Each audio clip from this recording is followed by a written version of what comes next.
അങ്ങനെ കാത്തിരിപ്പിനൊടുവിൽ പ്രാവിൻകൂട്ട് ഷാപ്പ് എന്ന ചിത്രത്തിൻ്റെ second day Kerala box office collection റിപ്പോർട്ടൊക്കെ ലഭിച്ചിട്ടുണ്ട്.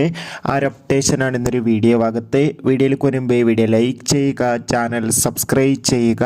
ജനുവരി മാസം ഇനി അങ്ങോട്ട് ധാരാളം ചിത്രങ്ങൾ OTT റിലീസ് ചെയ്യും. നമ്മുടെ ചാനൽ ഭാഗം പരിശോധിച്ചാൽ നിങ്ങൾക്ക് കാണാൻ വേണ്ടി സാധിക്കുന്നതായിരിക്കും.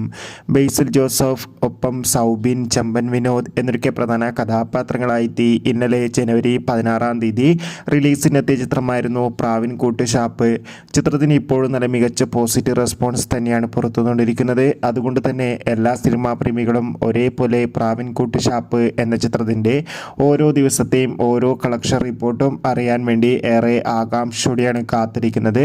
ചിത്രത്തിന് ഇന്ന് 2-ാം ദിവസം അത്യാവശ്യം മികച്ചൊരു ബുക്കിംഗ് തന്നെ കേരളത്തിൽ നടക്കുന്നുണ്ട്. അതുകൊണ്ട് തന്നെ 1.5 കോടിക്ക് മുകളിലെങ്കിലും ഇന്നും കളക്ഷൻ സ്വന്തമാക്കാൻ വേണ്ടി സാധിക്കുമെന്നാണ് ട്രാക്കിംഗ് റിപ്പോർട്ടുകൾ സൂചിപ്പിക്കുന്നത്.